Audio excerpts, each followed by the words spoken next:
Classy Ring Attire. I'm Joel. I'm Chris. It's time to get classy. Woo. I gotta say, I had a revelation this week.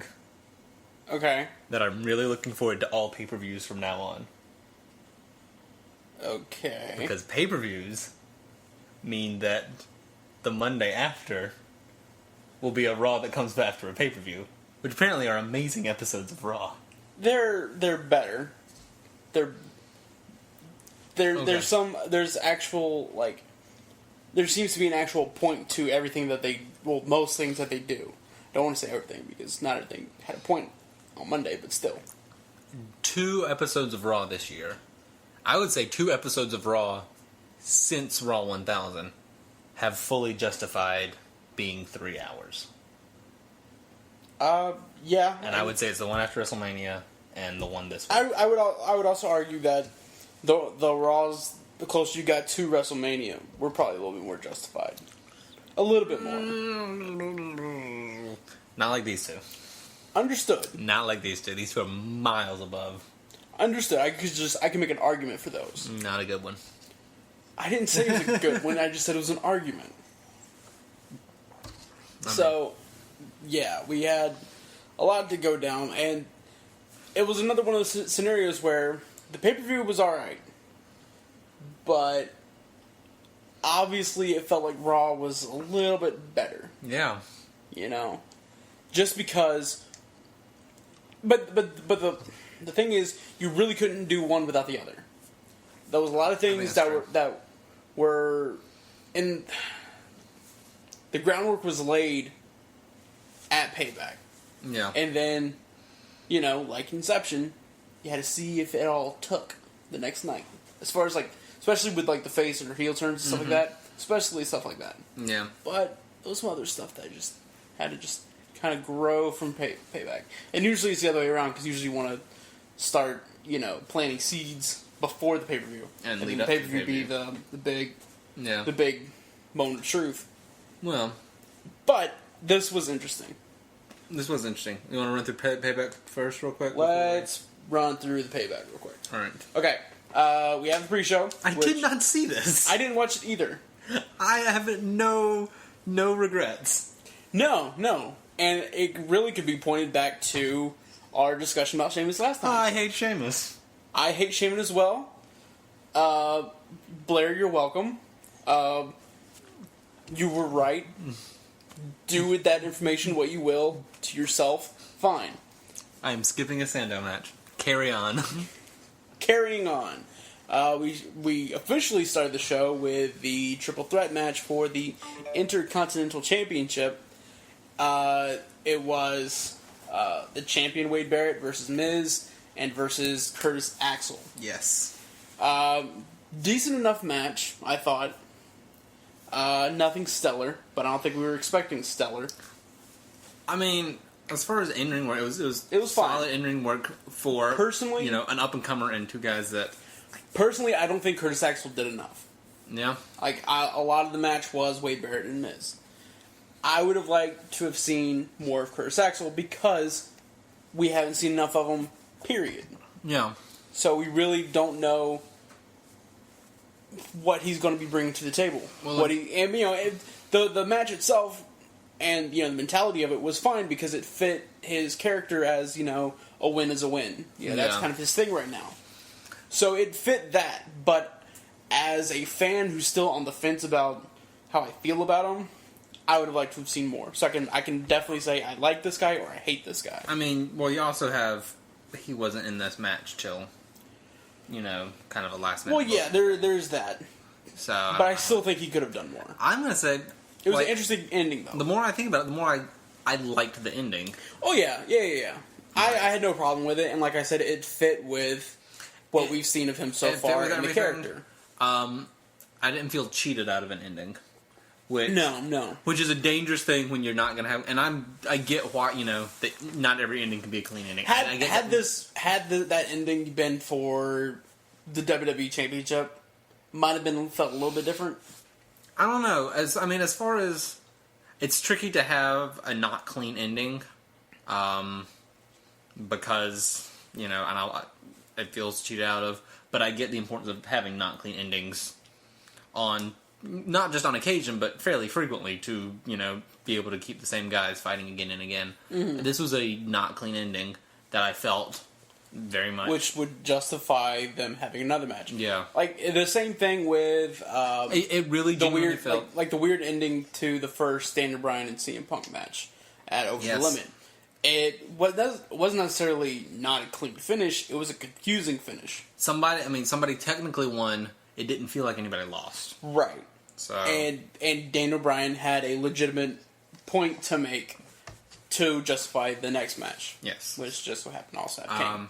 So, no, I'm happy to see these guys fight again.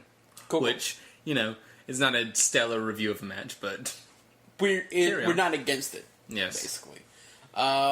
Next up, we had the Divas Championship. AJ versus the champion, Caitlyn. Golly. This is a good match. It was a good match. It was a good match. It was... I said this in my column, and I was, I did not have the urge to go to the restroom or go into the kitchen and stare at the fridge for 10 minutes and not actually get anything out of the fridge or hang myself. So that is a success for the Divas. This is the RKO out of nowhere match of the night. Like, I was not expecting this match. Nice reference. I like it. Very well put. It was good. It made us interested in Divas, and it led to an interesting segment on Raw, which I'm sure we'll get to later. Yes. But as a standalone match, really good. You can tell that both of these ladies really wanted this match, and they went all out. They did not have a ton of time, as is to be expected from right. Matter of fact, now I'm looking at the times now. It was actually longer than the U.S. Championship match. Was it? It was, wow. By 20 seconds, but still. Yeah, but I'm saying these girls made the most of that time. Like, they really filled out that time. Yes. Yes, they did. And a good match. Good finish. Oh, yeah. Wow. That was a good match. Yeah. That's a good match. I know. I'm confused. It is confusing. I had a confusing moment, but it was also on Raw, so we'll talk to it then. Okay. Next up, we had the U.S. Championship match: Dean Ambrose versus Kane. Ambrose won Dean Ambrose got counted out, and so he retained. Yes. Not a stellar match, but I think it's because we were expecting a lot out of Dean Ambrose and Kane. Yeah. Because it's Dean Ambrose and Kane. This is my disappointment match of the night. But again, that's because it was I was genuinely considering could steal a... Right. We had our hopes up. Yeah. A lot. Big time for it. And it didn't feel like they let me down, because it still feels like there's a great Dean Ambrose match, like, waiting in the wings, and just now was not the time for it, apparently, which I can live with, but I'm ready for it now, please. Thank you. Fair enough. Next, we have the World Heavyweight Championship match between Dolph Ziggler and Alberto Del Rio. It's hard for me to call this match of the night, because I know a lot of people did call this match of the night. Mm-hmm. It's hard for me to say that, knowing that there's a CM Punk match on the card. Mm-hmm. But this very well might be match of the night. Solid match. Amazing storytelling. Yes. And it did something that I can only remember ever happening once in a match. This turned both wrestlers. Mm-hmm. It turned Alberto Del Rio heel and turned Dolph Ziggler face all in one match. Mid-match. Absolutely. Absolutely. Like, the crowd completely changed their thoughts. It's like I was watching Rocky take on the Russian boxer in Russia, and all of a sudden, before the end of the bout, they're cheering for Rocky, the Russians. Yeah. The Russian boxer. The Russian boxer. I can't remember his name off the top of my head. Of course I can remember who Rocky is, because the movie's named after him. The movie's named Rocky. Fair enough. Can you think of the Russian guy's name right now? Dolph Lundgren.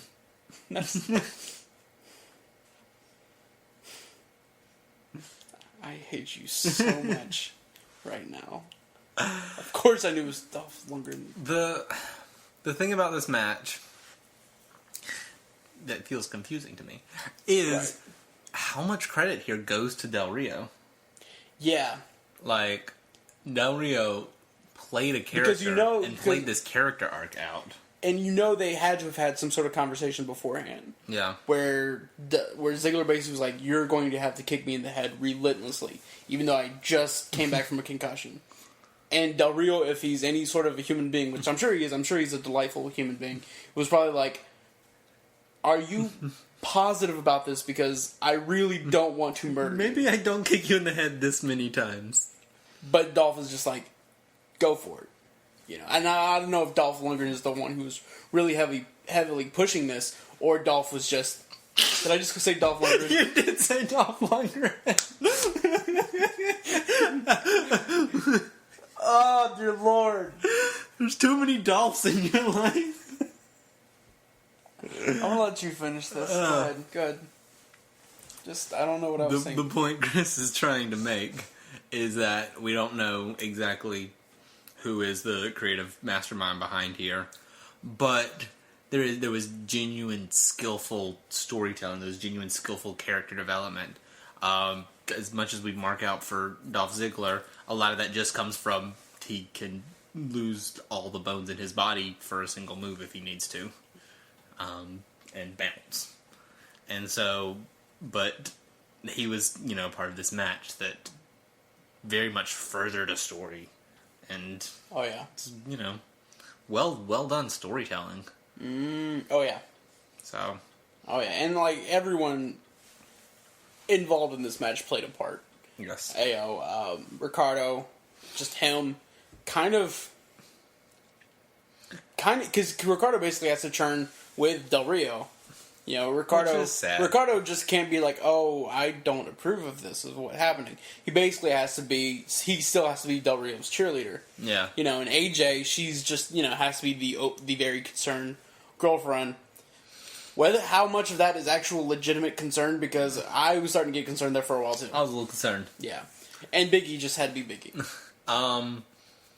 Del Rio kicking the Diva's belt. And smacking the sound guy. Yes. Probably moment of the night for me. Moment of the night, and, metaphorical moment of the decade. Yes. Yes. Let's just go with that. Absolutely. Next up, CM Punk versus Chris Jericho. Yeah. It actually happened. Mm-hmm. Good moment whenever he showed up. Yeah. Everyone went nuts. That pop, man. That pop. I just, when I feel bad about life, when it gets me down, when it's a rainy day and I get a flat tire, I just, think about CM Punk going to a Chicago crowd and just hearing that noise, like, ah. And this one especially, because he's been gone. Yeah. And everyone they all have Blackhawks fever right now. Yeah. Even though they're down 2-1, that's not the point. And I hated that game on Monday. I'm just saying. Calm down, Chris. I know. I wasn't impressed with this match. Yeah. It was fine. But it easily was one of the top matches of the night. I'll give it that. But I think in the back of my head, and I'm sure in the back of everyone else's head, we were comparing it to the previous two matches that these two guys had, which were really great stellar matches. Yeah. Which might be a little unfair. I can't really point to one reason why it was less. There's this one idea that has kind of hit my brain. Very tiny idea. And it's kind of grown. I have a feeling maybe Chris Jericho's lost the step. Because he's not impressed me at all since he's come back. He's not lived up to his own Chris Jericho standards. Yeah. For some reason. Since he came back this time. This time, yes. Since he came back at Royal Rumble 2013. Okay. Now, when he was here in 2012, he was fantastic. Yeah. I don't feel the same way in 2013. Maybe it's just because he's been in less than stellar feuds this time. But in the ring, I'm just not. I mean, he came back apparently kind of without a game plan, because when they said, you're going to face Fandango, and we've heard him say he was concerned about that, but pleased with the outcome, blah, blah, blah. Jericho's always a guy who will lay down for the new guy. Absolutely. Which is great on him. I wish more people would be like that. It's very rare that someone of his caliber will be willing to do that. Yeah. And so I'll say restrain yourself in certain matches, because he could just wrestle circles around Johnny Curtis, I'm sure. Yeah. Just on experience alone. But with a Punk match, that's not really the place to do that. That's the time where you just unveil everything. Yeah. And Punk did the same. Now, I'm not saying that was, maybe Jericho or maybe he hasn't lost a step. I'm not saying that was at fault of this match. It could also be a little bit of ring rust on Punk's case, because there was times where Punk did seem a little sluggish. Yeah. Compared to the usual Punk that we're used to seeing. I mean, the thing is, I give this match of the night for standard. When it's CM Punk, it's match of the night. When it's Chris Jericho, it's match of the night. Right. When you put them together, unquestioning. Right. And so, it gets match of the night, except on Raw, when CM Punk had to, stand in the ring and tell Del Rio that his match stole the show. I'm like, but Del Rio was in that match. Right. If Punk had started, had decided to feud with anybody else on Monday, I'd had no problem, no concern being CM Punk had the match tonight. But they had to, they brought it out and compared it to the heavyweight championship match. Yeah. And I was like, I can't quite rah-rah cheerlead that statement as much as I would have in other points. So, I have no real complaints about the match. No, it was a good match, solid match. Solid match, and it really could all just come down to maybe they just didn't click that night. Maybe they didn't click that night. Also, that could be a very, very justifiable reason. Also, we're getting to the point where, we haven't seen either of these guys really for a while. They were both gone for a while. And, right. So we're expecting legendary status of impossibility, just build up in our minds. It's fine. The important thing is it seems that CM Punk is back for more than a one-night rah-rah. Yes. And so that's what I'm going to take from this. Fair enough. Tag team. We have Roman Reigns, Seth Rollins, The Shield, versus Daniel Bryan, Randy Orton. Team Hug Viper. Team Hug Viper. Team Hug Viper. It seemed like an okay match. Yeah. Randy Orton seemed out of place. Yeah. And I went on a big rant about it on my Rager this week. I can't remember who exactly said it. Might have been you, might have been somebody on the website or something like that. I don't know. But Randy Orton needs to take an extended vacation. He needs to take some time away from wrestling. And apparently that 6-month violation suspension wasn't enough. He needs to take some time away from wrestling and reevaluate on whether or not he gives a crap about wrestling anymore.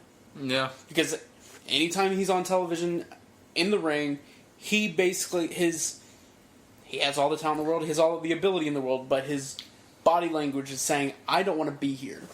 Why am I wrestling in front of these people? Why am I up against this meaningless match? Or why am I in this match at all? Yeah. I don't want to be here. And it just... That's what I took away from this match most of all. And that's what stopped this match from being amazing. Yeah. Because it has a bunch of other people that you like. It has a whole bunch of other people that I like. And a guy that we really used to like back when he gave a crap. Yeah. And again, probably one of the most gifted wrestlers in the business if he actually just put it to good use. Well, that's the thing is I can believe that he's frustrated with, and it's again, it's his fault for getting 2 violations and, hesitancy to give him anything of substantial value. Well, yeah, that or, plus or injuries, risk. yeah. But I can believe frustration on Orton's part of, he has kind of floundered around this, mid-card area that... He really... It sounds wrong to say beneath him, but, that's the best way to describe it. It puts down... Yeah. He's in a place where you really wouldn't believe he belonged. Right. And here's the thing, when you're that frustrated and that aggravated with something, there's a right way and there's a wrong way to deal with it. Right way is, this is what I've got right now. I'm going to make the most out of it so that the people who pull the strings in the background have no excuse not to elevate. Right way is the pipe bomb speech. Oh, yeah. Right way. Foley's Dewey speech.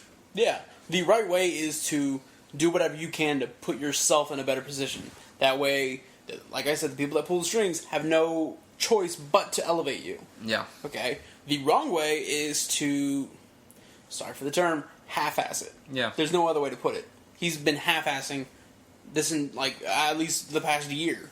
Yeah. If not longer. And he just, I don't know. It's like him and Zack Ryder are drinking from the same Kool-Aid right now. Just nothing but complaining. Yeah. Or, okay, Zack Ryder's more vocal about his complaints. Randy Orton, you just see it all over how he acts. Yep. Yeah. And our final match of the night is our 3 Stages of Hell match for the Wee Wee Championship. Boo. Just no. No? You didn't love this match? I know. Are you saying I didn't like the giant stage dive onto the crowd of lumberjacks and then watch Sin Cara fall 5 seconds after everyone else did? Oh, Sin Cara. You card. That... I can understand the people that landed right underneath them falling, but you have everyone else domino. Come on. Yeah. Are you kidding me? And then for the ambulance match, to see how easily they tore that ambulance apart. Yeah. Come on. At least struggle with it. At least pretend that it's somewhat attached still. Put some... I'm not saying, you have to win an Oscar or anything, but come on. Struggle with it a little bit. Acting a little bit. Yeah. You don't have to come out and give a performance like Mark Henry. You just have to go out there and do it. Yeah. And just make it look believable. Fair enough. It must have just felt long to me. Oh, yeah. Because it was, quote, 3 matches, blah, blah, blah. I'm not a fan of the 3 Stages of Hell thing. Although it was only about 3 minutes longer than CM Punk and Chris Jericho. So. No, fair enough, but... But it felt longer. It felt longer. Mm. Also... And the hokey thing at the end about Cena putting Ryback through the ambulance. Oh, yeah. Seriously? Correct me if I'm wrong, but didn't Cena do the same thing to in the last ambulance match against Kane? But I don't remember. I don't remember either. But I remember them going on top of that ambulance. That's very possible. And if that ambulance didn't cave in, or just completely, self-destruct or whatever, and that's Kane. Yeah. That's a lot about him. That's a lot of body. That was a completely unmemorable match. Oh, it was. Absolutely. So. It made me not want to ever get in a car accident in Chicago. Because their ambulances are so fragile? Because that ambulance will fall apart on the way to the wreck. And if it makes it to me, it will at least fall apart on the way to the hospital. It will not survive 2 trips. No. Somebody pointed out, I don't remember who, so I don't know who to credit. So just shout if it was you. No, and you. Okay, well, whatever. The last person for Ryback that Ryback defeated on a pay-per-view? Oh, Lord, who? Kurt Hawkins and Tyler X. Wow. Yeah, he doesn't really have a really good pay-per-view. So, WWE Universe, this is your undefeatable monster.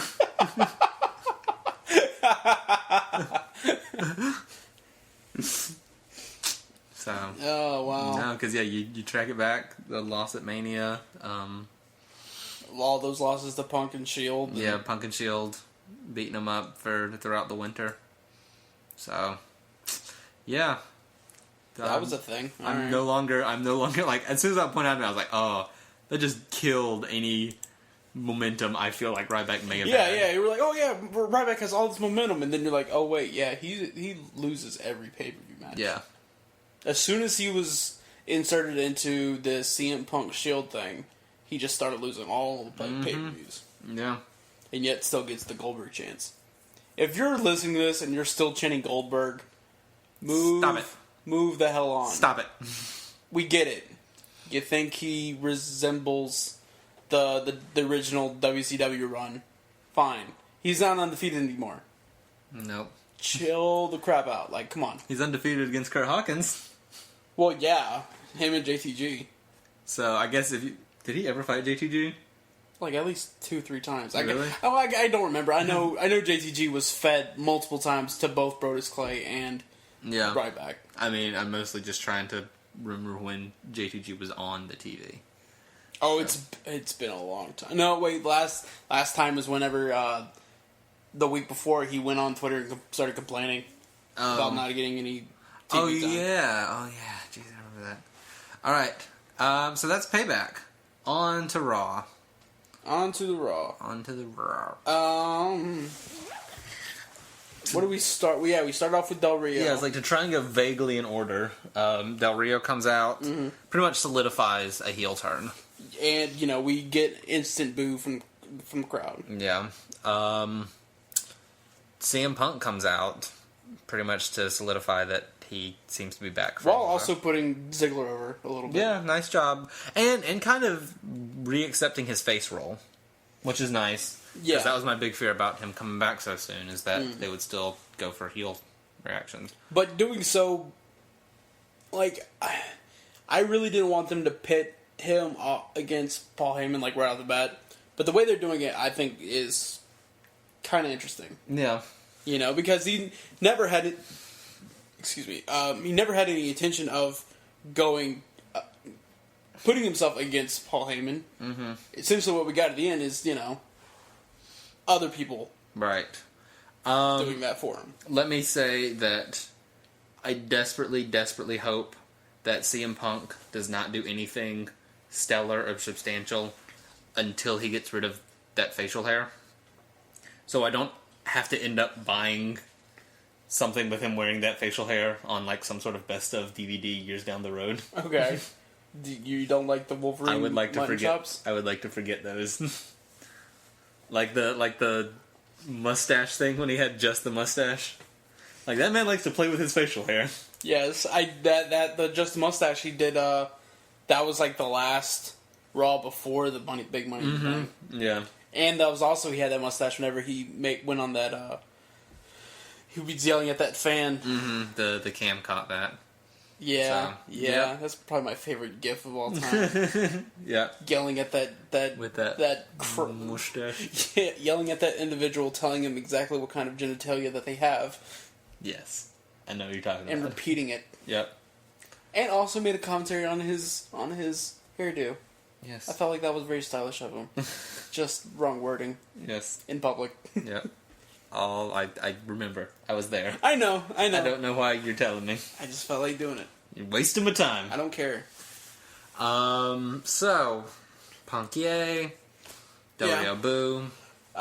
Vicky made the match. Mm-hmm. Next we got... Christian come back. Surprise Christian come back. Against Wade Barrett. I'm guessing in just a one-off match. Pretty much, yeah, which back. Makes me wonder... If okay, he was cleared essentially for the past month and a half. Mm-hmm. Why didn't they just have him come back like a month ago? Because I'm assuming a one-time, one-off match against Wade Barrett isn't necessarily time sensitive. Yeah. So I get it. Wade Barrett was the Intercontinental Champion at the time. Fine. Have a match against any mid-carder. Fine. Whatever. Are you saying you think they have something for him?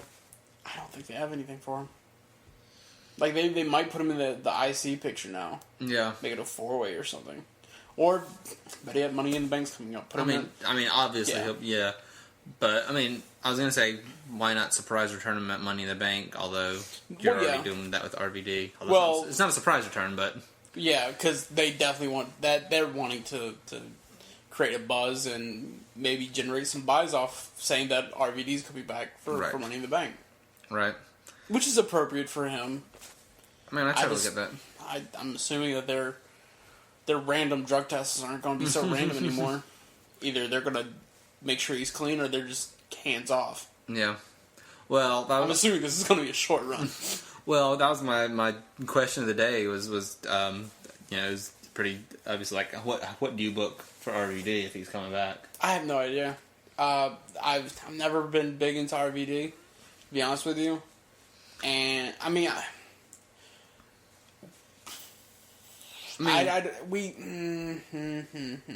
we need more top tier heels than we need top tier faces, and there's no way in the world they're going to be able to successfully turn RVD heel. They could try, but he's still going to get a lot of cheers. I mean, he'll get a lot of cheers. I mean, my what I would have gone with is basically what they are doing with Punk and Brock. I would have had RVD be the Paul Heyman, because RVD was a Paul Heyman guy. Oh, big time, yeah. Like, he was maybe the Paul Heyman guy for a while. So I would have basically had,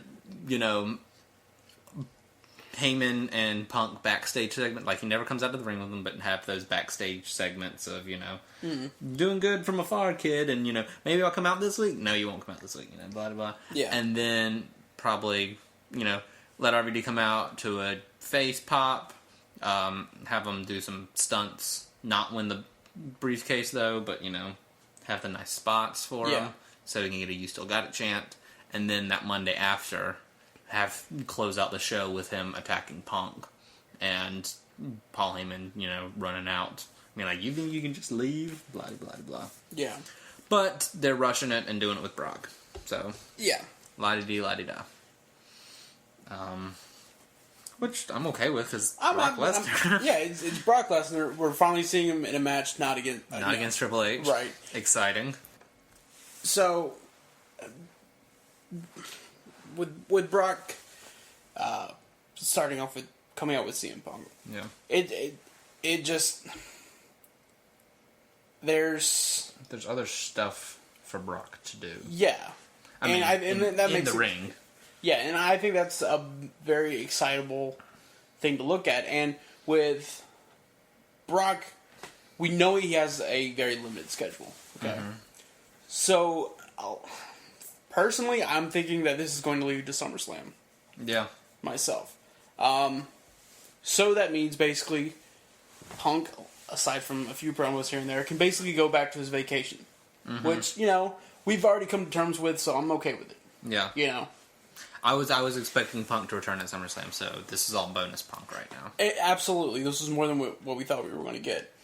But they could easily do the whole, Punk either getting hurt or injured or whatever. Mm-hmm.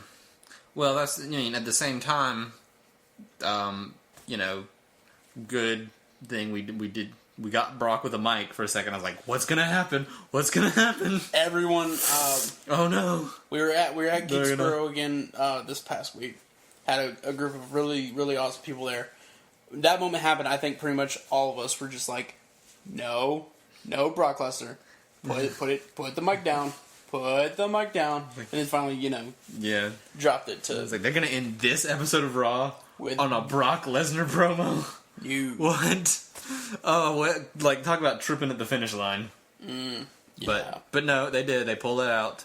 So, but then I'm looking forward to a lot of CM Punk promos versus Paul Heyman promos. Yeah. Like that. That's an aspect I'm going to absolutely... That should be really nice. Appreciate. I guess I'm not sure if it comes up next after a lot of this stuff. It just kind of gets fuzzy. We had a segment. It was AJ and Caitlyn, the Diva segment, or AJ by herself, and then Stephanie coming out and Stephanie just throwing her weight around, which was really fun to see. This was a good segment. Oh, yeah. I would really like to see her come back as some sort of Diva's authority figure. Yeah. Well, that's kind of what they teased. You know, they had all the Divas come out and, like, it seriously and her, like, still laying down the law and be like, all right, you guys have your little squabble and stuff, but I'm still in charge here. Yeah. I would love to see, like, an on-screen, you know, taking over and revamping of the Divas division. God, I would love that so much. That'd be fantastic. And, you know, this would probably be a good little mini roster of Divas to kick it off. Yeah, like, just have them be, like, the quote-unquote skeleton crew. Yeah, you know, you have... And just build off of them. And P.S., Big E carrying AJ out through the other Divas. So funny. I Cherry on the cake. Just a wonderful image. That was gorgeous. Yeah. Big E's my favorite. It's hard for him not to be. I'll say it right here and right now. I would buy a wrestling buddy of Big E. The little plush things? Yeah, the plush things. So, I'm not gonna lie, that's a little creepy. But I understand where you're coming from, so I'm not gonna judge you as much as I probably should. And you squeeze him and he says, I got the microphone now? Or he goes into his fake reporter voice. Yep. Or he just reads one of his tweets. Exactly. Just... D all the above. I need my Big E plushie to be Wi-Fi accessible so that I can get his tweets updates by hugging him. Because on our iPhones you can, specifically get like push notifications whenever certain people send out tweets. Mm-hmm. That can be your plush notification. Exactly. Why is that a thing? We are laying down gold right now. Put an iPhone inside of a Big E plush doll and call it plush notifications, and he speaks every time like an automated Big E voice. But basically, you have to. This is what you can use Tout for. You remember how bad you wanted Tout to work? This is what it can be. I didn't even think about that. There you go. Just hook up a Tout machine inside of a plush doll. Your plush notifications right there. I want one. I want one of those. Okay, we have very talented listeners here. If you feel the need to make one of these and send them to us, talk to us on Twitter and we'll send somebody's address. Yes. We won't say no. We will not say no. Pictures or it didn't happen because I'm not letting you... No. I'm not giving you somebody's address and you just send I'm not going to let you play with my heart like that. No. Oh jeez, what else happened this week? And if you get one of those wrestling buddies and it's like John Cena but with Big E's face taped to it, we can tell the difference. Because the rest of the skin. Just Big E's face. Yep. Not even trying. Yep. I will, however, accept a Carlton with, like, muscles taped onto him. just wads of duct tape, like... Or just... like, I don't know if they have them, but just, like, brown golf balls. Yep. Just taped to his arms. Just taped to his arms, I will accept that. And, of course, his chest. Of course. For majestic Big E pecs. Oh, dear Lord, where do we go from here? Oh. To Mark Henry, obviously. So Mark Henry, man, coming out in that salmon suit. God, that was a good segment. Came out with the wrestling boots, put him down at the top of the ramp. That was so symbolic, and I was like... okay, I had my suspicions. Mm-hmm. Because he was laying it on a little bit too thick on Twitter. Yeah. From like the night before all the way up until the show started. Like, he tweeted Arsenio Hall and just completely said, "Make sure you're watching my retirement tonight." Yeah. But all the other tweets, he was being kind of coy about it. I think he was laying it on too thick. So a lot of us were like, especially when he interrupted Cena, we were like, "Oh God, they're gonna angle it. They're gonna completely angle it." But then his speech kept going. Yeah. And it was so much more convincing because he was using, like, retirement speech staples, like talking about his family and talking about his career, referencing his hometown and actually saying Mae Young's name. That's the thing, is like he didn't break kayfabe, but like he bent it and poked at it in a way you're only allowed to do when you're giving a retirement speech. I would say he broke kayfabe because he was smiling. Yeah. And he's like, I love everyone that loves this business. Like, that is not the Mark Henry character that we've seen. Right. So... But I'm talking about like well, he's kind of giving the nod to acknowledging the sexual chocolate thing, and mentioning Mae Young, and so not Mae Young, dummy. I love it. It was so God, it was, those tears were real. I mean, because he was himself for that. I mean, Oh yeah. So he was Mark Henry playing. Here's the Hall of Fame Mark Henry playing actual Mark Henry. So there's some Inception acting. Still, there. give him an Oscar. But because that's a guy who took himself to an emotional place, knowing that it was all a work the entire time. It's really, really well done on his part. Yeah. But the unfortunate thing is now we're gonna have to see him in another match. Whatever. If I could just get a Mark Henry character that had that much conviction all the time, but never really had to see it in a match, I would pay money for that. I mean, and maybe came out and did his dance. Always the dance. I mean, I turned big time around on Mark Henry at this heel turn at the Hall of Pain introduction thing, and I've been pretty, at least okay with everything he's done. Right? Yeah. Match-wise, it's more or less the same than what we've seen. So that we weren't completely like, oh my goodness, these matches are great now. No. Character-wise, he just seemed to put a lot more effort into this than he has in the past. And so, and it's kind of a filler thing right now. Kind of looking for people for Cena to fight. Until I'm assuming, and apparently this was supposed to happen like right after WrestleMania. Yeah, but apparently, or not WrestleMania, but after this whole Sheamus thing or whatever. Yeah. After that, Mark Henry, they said that all they said was they had something big planned for Mark Henry, but he decided to take some more time off for injuries, which understandable, fine. So I'm assuming this is just what they had originally planned. Yeah. Well, I mean, but it's like, it was a good angle. It was a good guy to use it on, though, like, because he's, he's at an age where I could totally believe it's retirement time for the guy. He has. I mean, the only other guy that they could have even thought to use would be Kane. Yeah. So, then like, sorry, you know who. But I'm looking forward to Mark Henry and John Cena. So, you know who? You know who's not looking forward to Mark Henry and John Cena? I don't know who wouldn't look forward to a thing like that. That person would be a deprived soul. And probably Canadian. So I'm actually. It's gonna be a blurb of a match. Oh, absolutely. But the build up is gonna be great. Yeah, it'll make us actually be excited to hear his music on Raw. Yeah.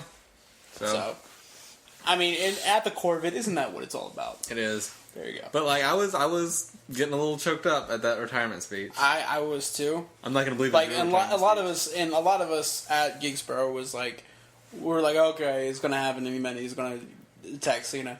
But as long as it kept going, we're just like, that kind of tapered off. Everyone just got kind of quiet. Mm-hmm. Then it happened. Everyone just, lost their minds. Yeah. It was awesome. It was really well done. Yeah, well done. That was like the second time on Raw that I was getting choked up at Raw. Really? When Team Friendship was like, is this it for Teim Friendship? Oh, dear Lord, yeah. And they're like, I don't know. I tried to block that out of my head. And I was like, this is like the end of Old Yeller. What's going on, Team Friendship? And then Dana Bryan get hurt? Yes. During a match? Yes. Oh, dear Lord. Dana Bryan he's not the weakling, but he is Old Yeller, so I guess they're going to put him down. I wanted to be, Oh, yeah.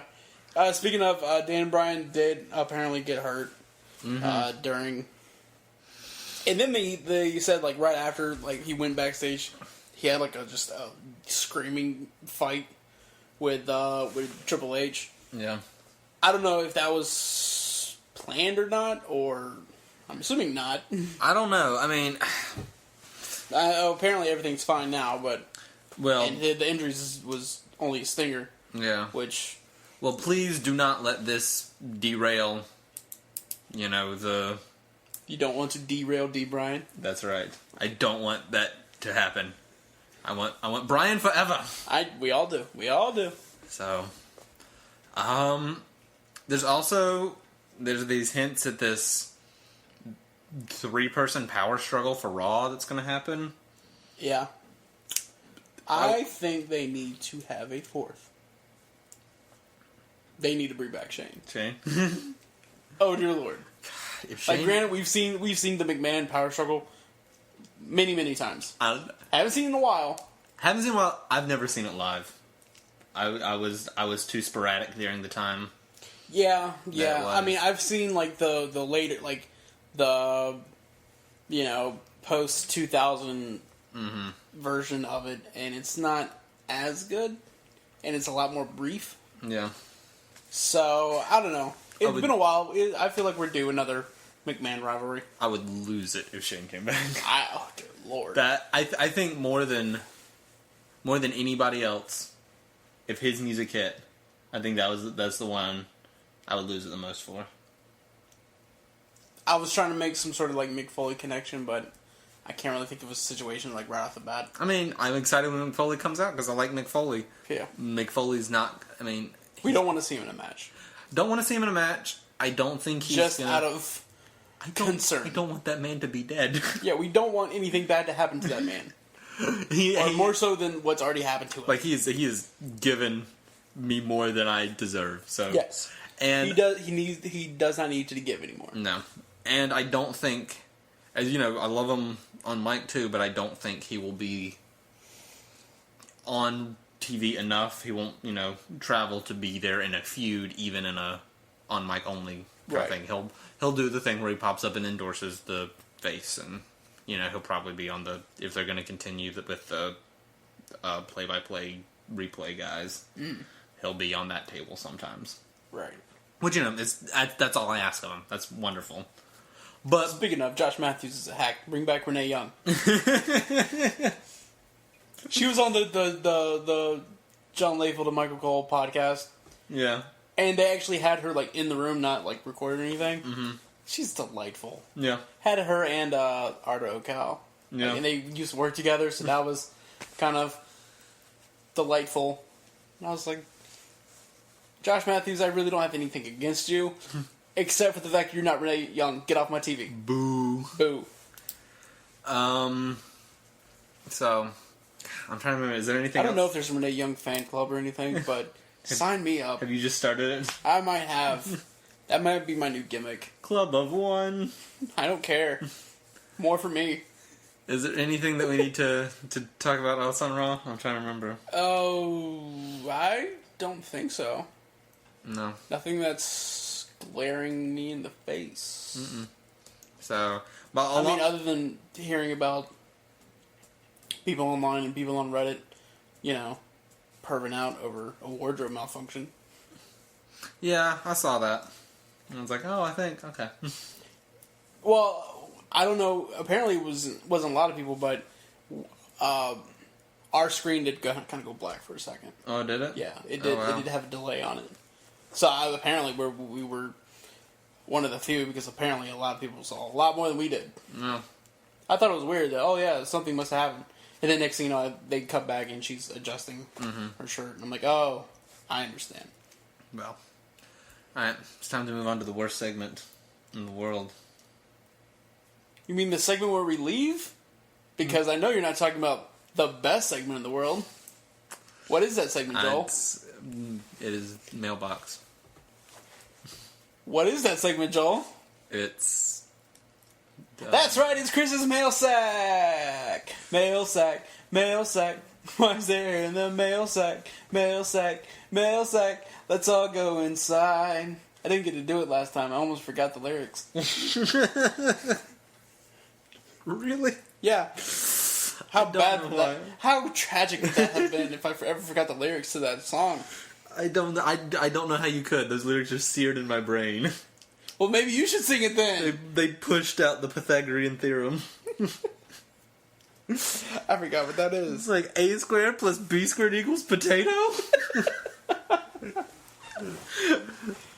Well, let's dip into the mail sack, which isn't as empty, but it's not stellar, but we have, this comes from Neil.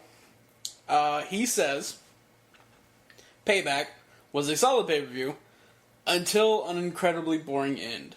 Has there been a pay-per-view in recent memory that was more so? I gotta go with SummerSlam last year. So they did close out SummerSlam, didn't it? Yeah, or pretty much any post-WrestleMania pay-per-view that ended with a John Cena and, John Laurinaitis. Yeah, I was gonna go with the Cena Laurinaitis thing. I was also gonna go with, I don't even remember how the rest of the pay-per-view was, but the I Quit match between Cena and Miz. Yeah, because that was a very long match. It was it drained a lot of energy out of that building. And it was absolutely just two guys beating down on Cena for 35 minutes. Yeah. Cena got zero offense in until the very end. As is usual for that type of match with Cena. It's the worst example of a Super Cena match to me. Oh, yeah. Is that one. Oh, yeah. So there is one thing that I wanted to pile on from Raw that I just remembered, just because you talked about Super Cena. Because no one is more Super Cena these days, except for Sheamus. On Raw, he had a match. Guess what I didn't watch? The Sheamus match. Skip through it? Yep, totally did. The advantages of not watching it live. Bingo. Well, I had to watch it. Did not watch Sheamus match. You can tell me all about it. I won't listen. He was facing both members of Team Rhodes Scholars. And he won? Huh? Did he win? No, but he was so close. He dominated the entire match, and of course, he lost by roll-up when his back was turned. Yeah. And then, of course, he still kicked Cody. Yeah. Sheamus, you're the worst thing in this company right now. I need you to know that. I need you to fix it. You're the worst. Like, I cannot get the picture out of my head of him with the scumbag hat on backwards. Yeah. It's just, it fits a little bit too perfectly. Yeah. Sheamus. I'm sorry to bring the podcast down on such a down. I apologize. But I know, this is where we're going to end, too. Well, it goes in perfectly with our mail sack question of the week. Yeah, it really does. Thanks, Neil. Thanks, Obama. In that order. Thanks, Neil, for bringing it to our attention, but I'm sure Obama's at fault, too. Yep. Thanks, Obama. All right. I'm going to miss whenever someone else is in office. It's thanks whoever else just won't run off the. If it has thanks Chris Christie, like it's not. It doesn't sound the same. Thanks Christie. Then it just sounds like you're being condescending to a woman. I know. Thanks Christie. And we're not about that. Sounds like you're mad at a stripper. Thanks Christie. All singles again. Oh dear Lord, I really want. Oh dear Lord, I want that to be the only ever. Connection between Chris Christie being a stripper. I was going to say Chris Christie and strippers, but I don't know the man's personal life. As always, you can follow us on Twitter at Attire. We live tweet Mondays. It's fantastic. Join in the fun. Speaking of, I meant to say this earlier. Wanted to throw a huge thank you to our good friend Blair. He stepped in and he live tweeted Payback for us, and apparently a lot of people had a lot of fun. Yes. I had a lot of fun going through it and reading them all. Oh, reading as I watched Payback? It was fantastic. Yep. So, again, thanks a lot, Blair. Sorry that I like Mark Henry. Sorry that we don't hate Mark Henry like you do. We might consider maybe doing something like that again. maybe changing it up with some people, but yeah, just more to come. Yep.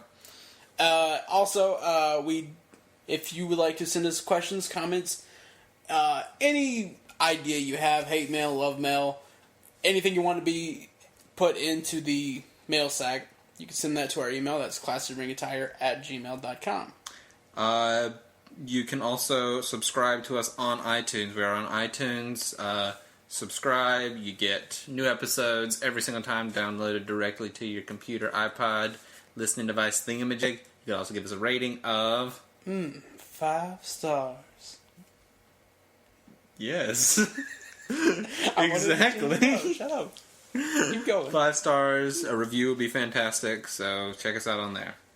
And if you're listening to this on wrestling.insidepulse.com, leave us a comment on there. We'd love to hear from you. Both of us will have new articles this week. I went ahead, mine's already done. It's basically expanding on my thoughts on the past weekend of WWE. Joel, I'm sure he's going to have something fantastic on there. Your article last week was really good. Yeah. I really, just a lot of storytelling. And then I don't want to blow your I don't want to... Warren?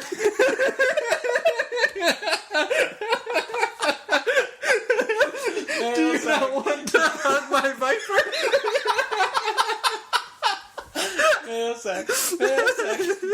Okay, I don't want to toot your horn too much. That's what I should have said. Yes, that would have been a good idea. But you are a very good storyteller, and that's what made our pre-show so good. Because that's what I just wanted to, have your stories on camera and put them up on YouTube so everyone can see and laugh with me. So, yeah, if you haven't done so, go back and read his No Chance from the previous week, as well as this week. Is that the Daniel Bryan one? Yes. Okay. Just you observing people experiencing Daniel Bryan for the first time. Yeah. I was there with you, and I didn't notice this. So, yeah. Fantastic. Well, thanks, man. Anytime. It means a lot. I will not ever refer to you and say blow at the same time ever again. All right. Until next time, please stay classy and huzzah. Huzzah.